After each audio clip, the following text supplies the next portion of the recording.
New boss fired me as head chef after years of success. The following week, they discovered. They say revenge is a dish best served cold. But in my case, it was served with a side of crispy duck confit and my grandfather's secret herb sauce, still bubbling hot from the kitchen. My name is Aubrey Chen, and for 12 years, I was the head chef at Maison du Jardin, one of the most celebrated restaurants in our city. 12 years of burns on my forearms, calluses on my fingers, and recipes that had been in my family for generations. When you spend 16 hours a day in a kitchen mixing, tasting, creating, it becomes more than just a job. It becomes your heartbeat. But all of that changed the day Harry Montgomery walked into my kitchen with an expensive suit and even more expensive ideas. "I need to speak with you," he said, casually leaning against the station where I was plating my grandmother's braised beef cheeks. His eyes held that particular gleam I'd seen in too many investors, the shine of someone who believed that tradition was just another word for outdated. I set down my tweezers, wiped my hands on my apron, and followed him into the office that had belonged to Raymond, the previous owner who had become like a father to me.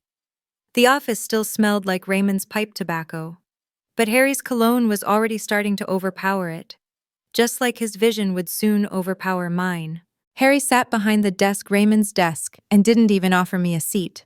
"Aubrey, I've been reviewing the menu," he began, tapping his Mont Blanc pen against a printout of dishes I had perfected over a decade. "It's quaint." That single word, quaint, held all the disdain of a man who thought tradition was a weakness rather than a foundation. "But," he continued, "I didn't buy this restaurant to serve food that could be found in someone's grandmother's kitchen. I want innovation, I want creativity, I want dishes that people will post on Instagram." I stood there, still as a statue, as Harry explained his vision for Maison du Jardin, a vision that had no place for me or my recipes. By the time he finished speaking, I understood completely I was being fired. 12 years of dedication dismissed with a corporate severance package and a handshake that was as cold as the walk-in freezer. I should have fought. I should have reminded him that my dishes had earned the restaurant its reputation. I should have pointed to the wall of accolades I had earned with recipes passed down through generations. Instead, I simply nodded, removed my chef's coat, and walked out of the kitchen I had called home for over a decade. What Harry didn't know then was that while he might have taken my kitchen, he could never take the fire that burned within me, a fire that would soon be stoked into something much hotter than either of us could have anticipated. The first week after being fired, I barely left my apartment. The rhythms of restaurant life, prep in the morning, service at night had been my metronome for so long that without them, I felt untethered. My hands, usually busy chopping, stirring, and plating, now fidgeted restlessly with throw pillows and remote controls. My phone buzzed constantly with texts from my former colleagues, especially Marcus, my loyal sous chef for the past 7 years. "You won't believe what's happening," his latest message read. "The new chef can't even make a proper demi-glace. Yesterday he tried to modernize your duck confit and it came out looking like something my dog would refuse." I smiled despite myself. Marcus had always known how to make me laugh, even in the darkest times in the kitchen when we were buried in tickets and running out of prep. But his next message wiped the smile from my face. "Harry's got him making dishes with foam and soil. It's like eating a science experiment. The regulars are complaining, but Harry doesn't care, says they'll adjust to the new direction." I tossed my phone onto the couch. I didn't want to hear about Maison du Jardin anymore. It was like getting updates about an ex who had moved on, each detail another small cut. That evening, as I mindlessly flipped through channels, my fingers still smelling slightly of garlic even after multiple washes and occupational hazard, my doorbell rang. I opened the door to find my grandmother, Lynn, standing there with a worn leather-bound book tucked under her arm and a determined expression on her face. "Enough moping," she said, pushing past me into my apartment. At 78, she moved with the purposeful energy of someone half her age. "You've had your week of feeling sorry for yourself. Now it's time to cook." Without waiting for a response, she headed straight to my kitchen, the book now open on my counter. I recognized it instantly, my grandfather's recipe journal, The pages were yellowed, stained with sauces and oils, the handwriting sometimes difficult to decipher through the smudges of ingredients that had been spilled on it over decades of use. "Ah, Ma, I don't feel like cooking right now," I protested weakly. She fixed me with the stern look that had kept 4 generations of our family in line. "Aubrey, when your grandfather escaped China during the Revolution, this book was the only thing he took besides the clothes on his back. When he arrived here with nothing, these recipes gave him a way to feed our family, to build a life." She tapped the page forcefully. "This is not just food. This is your heritage, your soul." I moved closer, drawn to the pages despite myself. She had opened to the recipe for my grandfather's red braised pork belly, a dish so tender it dissolved on the tongue. The sauce a perfect balance of salty, sweet, and umami. I had adapted this very recipe for Maison du Jardin, though Harry had always pressured me to elevate it with unnecessary flourishes. "I don't have a restaurant anymore, Amma," I reminded her. Her eyes sparkled with mischief. "Then perhaps it's time you had one of your own." For the first time since Harry had fired me, I felt a spark of something other than resentment possibility. "Even if I wanted to," I sighed. "My contract had a non-compete clause. I can't open a restaurant within a 10-mile radius of Maison du Jardin for at least a year." Ma snorted dismissively. "Your grandfather didn't escape communist China by letting pieces of paper tell him what he could and couldn't do." She closed the recipe book and handed it to me. "Read this tonight. All of it. Remember who you are. Aubrey, then tomorrow, we will make a plan." After she left, I sat at my kitchen counter and opened the book again. The scent of aged paper and faint spices wafted up, transporting me to my childhood standing on a stool beside my grandfather as he taught me how to test if oil was hot enough by dropping a small cube of bread into it, how to listen to the sound of vegetables hitting a wok to know if it was properly seasoned. I ran my fingers over his handwriting, the Chinese characters mixed with English notes, measurements given in handfuls and cooking times by until it smells right. These weren't just recipes, they were stories. My family's story. My story. By the time I went to bed that night, my mind was racing with ideas. I dreamed of duck fat sizzling in pans, of rich broths simmering for hours, of dining rooms filled with people savoring food made with heart rather than pretension. The next morning, I called my lawyer, Priya, and requested a meeting to discuss the non-compete clause. "It's pretty standard," she explained, adjusting her glasses as she reviewed the document in her office. "You can't open a competing restaurant within 10 miles of Maison du Jardin for 1 year after termination." "What exactly constitutes competing?" I asked, leaning forward. Priya reread the clause carefully. "It specifies a restaurant offering similar cuisine and dining experience." She looked up, a slight smile playing on her lips. "Which means you'd need to create something significantly different." "Different how?" "Well, Maison du Jardin is fine dining, French-inspired cuisine with Asian influences, white tablecloth service, reservation only."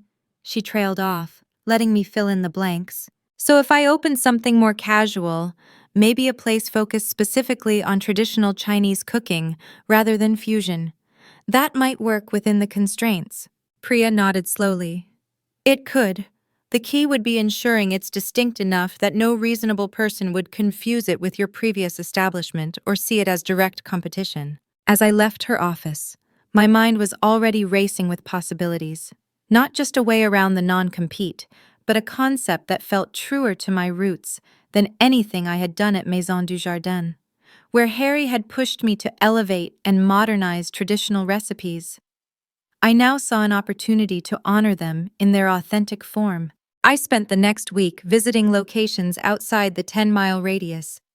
Most were too far from the city center to attract enough business. But one space caught my eye, a former bakery just over the boundary line. In a neighborhood that was rapidly developing but still maintained its character. The space had good bones, a functional kitchen that needed updating, but wasn't a complete teardown. A cozy dining area with exposed brick walls, and large front windows that let in abundant natural light. The rent was higher than I'd hoped, but not prohibitive, Still, opening a restaurant required significant capital, and most of my savings had gone into my apartment. I'm going to need investors. I told Marcus over coffee. He had taken a day off to help me brainstorm, which I suspected meant things at Maison du Jardin were going even worse than his text suggested. About that, he replied, shifting uncomfortably. I had lunch with Raymond yesterday. Raymond, my former boss and owner before Harry, had retired to Florida but still maintained connections in the culinary world. He's been hearing things, Marcus continued. Apparently, Harry's modernization isn't going as planned. Covers are down almost 40% since you left. Regular customers aren't coming back after trying the new menu, and critics haven't been kind. I tried not to feel satisfaction at this, but a small part of me couldn't help it. That's unfortunate, I said, keeping my tone neutral. But what does it have to do with investors? Marcus grinned. Raymond is interested. He said, and I quote, I knew that pretentious jackass would run my restaurant into the ground. If Aubrey wants to open her own place, tell her to call me. With Raymond's backing, things moved quickly. He not only invested but also connected me with other potential investors who trusted his judgment. Within 2 months, I had secured enough funding to lease the space, renovate the kitchen to my specifications, and cover operating costs for the first 6 months, the make-or-break period for any new restaurant. I hired a small team, including 2 young cooks, eager to learn traditional Chinese techniques, and, to my delight, Marcus, who quit Maison du Jardin after the new chef threw a tantrum over his suggestion that perhaps diners didn't want parsnip foam on every dish. Life's too short to make pretentious food nobody enjoys eating, he told me as we tested recipes in my newly installed kitchen. Besides, I've learned more about real cooking in 2 weeks here than in 2 months with that molecular gastronomy wannabe.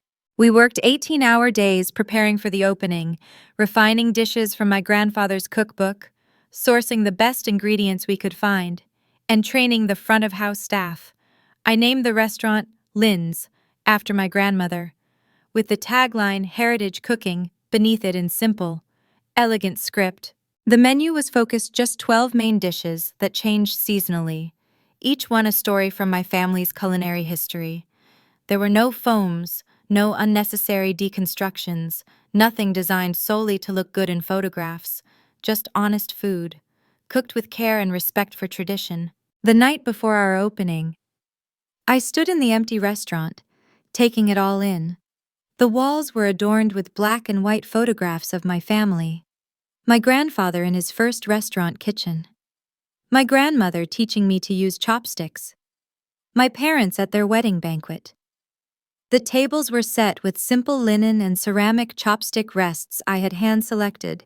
It wasn't fancy or pretentious, but it was authentic. It was me. As I turned to leave, I noticed a gift-wrapped package on the host stand with a card from Marcus.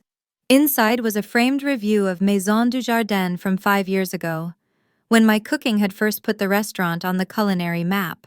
The critic had written, Chen's cooking reminds us that behind every great dish is a chef who understands that food is not just sustenance or art, it is memory made tangible. I hung it in my office, not out of vanity, but as a reminder of why I was doing this, not for revenge, though that thought had certainly crossed my mind in darker moments, but for the joy of cooking food that meant something.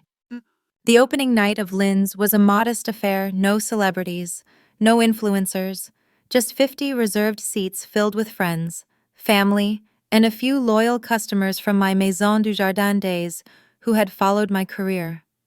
I had deliberately avoided any press outreach, preferring to let the restaurant find its audience organically. But word spread quickly. By the end of the first week, we were fully booked every night. By the end of the first month, we had a waiting list 3 weeks long. Local food bloggers posted rapturous reviews, praising the authenticity and depth of flavor in every dish. One wrote, "In a city obsessed with culinary trends that come and go like fashions, Lynn's feels like coming home to a meal cooked by someone who loves you." I was in the kitchen expediting on a busy Friday night when Marcus nudged me. "Don't look now, but your favorite person just walked in." Of course. I immediately looked. There, being seated at a corner table, was Harry Montgomery. He was thinner than I remembered, with dark circles under his eyes suggesting sleep had been elusive. Beside him sat a woman I recognized as Vanessa Pearson, a well-known restaurant critic for the city's largest newspaper. "What do we do?" Marcus whispered, a hint of panic in his voice. I checked the tickets lining up on the pass. "We cook, same as always." I watched from the kitchen as Harry and Vanessa ordered nearly half the menu. Harry's expression was unreadable as each dish arrived, but I noticed he cleaned every plate. Vanessa took notes between bites, occasionally closing her eyes as she tasted, which I knew from experience was a good sign. When they ordered my grandfather's red braised pork belly, the very dish Harry had once called too homey for Maison du Jardin, I decided to bring it to the table myself. "Chef Chen," Vanessa greeted me warmly as I set the dish down. "This restaurant is a delightful surprise, so different from your work at Maison du Jardin." I smiled. "Thank you. This food is actually closer to my heart. These are my family's recipes, preserved the way they were meant to be." Harry looked up at me, his expression a complex mixture of emotions I couldn't quite decipher. "It's impressive what you've done here," he said finally. There was no warmth in his voice, but there was something else, a grudging respect. "Perhaps." "Thank you," I replied simply. "Enjoy your meal." As I turned to leave, Vanessa called after me. "Chef, I have to ask what made you decide to open Lynn's. It's such a departure from the fine dining world." I paused, considering my words carefully. I could have mentioned Harry firing me, could have pointed out that he was now sitting in my restaurant while his languished. But what came out instead was the truth. "I wanted to cook food with a soul," I said. "Food that tells a story, my story." Back in the kitchen, Marcus raised an eyebrow. Very diplomatic. "I'd have mentioned that his restaurant is hemorrhaging money while we're turning people away." I laughed. "The food speaks for itself." And it did. 2 days later, Vanessa's review appeared in the Sunday paper, 5 stars, with the headline, "Lynn's a masterclass in culinary authenticity." She praised everything from the depth of the broths to the perfect texture of the handmade dumplings, calling the restaurant a bold statement in a world of culinary pretension. The final paragraph was the one that made me sit down abruptly when I read it. "While much has been made of Chef Chen's departure from Maison du Jardin earlier this year, her new venture proves that sometimes endings are merely redirections to a more authentic path, where that once great establishment now struggles with an identity crisis under new ownership. Lynn's knows exactly what it is, a celebration of heritage, executed with the skill of a chef at the height of her powers." My phone rang almost immediately. It was Raymond. "I just read the review," he said, not bothering with hello. "Congratulations, Aubrey, you did it." "Thanks to your support," I replied. "No, you did this, I just wrote a check." He paused. "Have you heard about Harry?" "Just what was in the review." Raymond chuckled. "Well, word is he's looking to sell. Turns out creating a successful restaurant takes more than fancy foams and a big checkbook. Who knew?" After we hung up, I sat for a long time with the review in front of me. I had opened Lynn's partly out of necessity, partly out of spite, but somewhere along the way, it had become something else entirely, a homecoming. The next evening, I was surprised to find Harry waiting outside the restaurant after closing. He looked tired, the arrogance I remembered now tempered by what appeared to be humility. "Can we talk?" he asked. I hesitated, then nodded toward a coffee shop across the street that stayed open late, once seated with steaming cups in front of us. An awkward silence stretched between us. "I'm selling Maison du Jardin," he finally said. "So I heard." He stared into his coffee. I thought I knew what I was doing, that all it would take to be successful was trending techniques and Instagram-worthy plating. He looked up at me. "I was wrong, and I handled things with you poorly." It wasn't quite an apology, but from Harry, it was probably as close as I would get. "Why are you telling me this?" I asked. He shifted uncomfortably. "I wanted to offer you first right of refusal to buy back Maison du Jardin." I nearly choked on my coffee. "You're offering to sell me the restaurant you fired me from." "I know how it sounds," he said quickly. "But you built that place. Its reputation was because of you. It seems right that you should have the chance to reclaim it." For a brief moment, I allowed myself to imagine it returning to the kitchen that had been my home for so long, reinstating the dishes that had made the restaurant famous, bringing back the staff who had been let go in Harry's modernization. But then I thought of Lynn's, of the dining room filled with photographs of my family, of the recipes I was now free to cook exactly as they were meant to be cooked, of the customers who came specifically for that experience. No, I said finally. No. Harry looked genuinely surprised. But it's Maison du Jardin. It was, I corrected gently. Now it's just a restaurant with a fancy name and falling reservations. Whatever soul it had, you removed when you decided tradition wasn't worth preserving. Harry's face flushed. I'm offering you a chance at one of the most prestigious restaurants in the city. I couldn't help but laugh. Harry, I already have one of the most prestigious restaurants in the city. I built it myself, on my own terms, and it has something Maison du Jardin lost the day you bought it: integrity. I stood, leaving enough cash on the table to cover both our coffees. I wish you luck with the sale. I really do. But my place is at Lynn's now. As I walked out, I felt a weight lift that I hadn't even realized I was carrying, the last remnants of resentment and what-ifs dissolving like sugar in hot tea. 1 year after opening Lynn's, we expanded into the vacant space next door, doubling our seating capacity. We still had a waiting list, but now it was only 2 weeks long instead of 6. I had hired 3 more cooks, all eager to learn the techniques my grandfather had passed down to me, and Marcus had been promoted to chef de cuisine, allowing me to occasionally take a day off, something I had rarely done at Maison du Jardin. Raymond had been right about Harry selling the restaurant. It was eventually purchased by a hotel chain that completely rebranded it, erasing the last traces of my time there. Sometimes I drove past and felt a pang of nostalgia, but it was fleeting. On Lynn's first anniversary, I closed the restaurant for a private celebration. My staff, my investors, my family and friends all gathered for a feast of dishes, not on our regular menu special recipes my grandfather had saved for important celebrations. As we ate and drank, my grandmother, now 79 but still sharp as ever, clinked her glass for attention. I want to make a toast, she announced, standing with dignified grace, to my granddaughter, who remembered the most important lesson in cooking: that a recipe is not just ingredients and techniques. It is history. It is love. It is who we are. She turned to me, her eyes shining. Your grandfather would be so proud to see his recipes honored like this, to see you cooking not just with skill, but with your heart. Later, as the party wound down and I sat with a glass of wine surveying the room, my grandmother teaching one of the young cooks how to properly hold a cleaver, Marcus laughing with Raymond about kitchen disasters of years past, my parents beaming with pride, I realized that what had started as an act of necessity after being fired had become the most authentic expression of myself as a chef I had ever created. Losing Maison du Jardin had felt like the end, but it had actually been the beginning of cooking on my own terms, of honoring my heritage without apology, of building something that was entirely my own. The next morning, I arrived early to prep for the day ahead.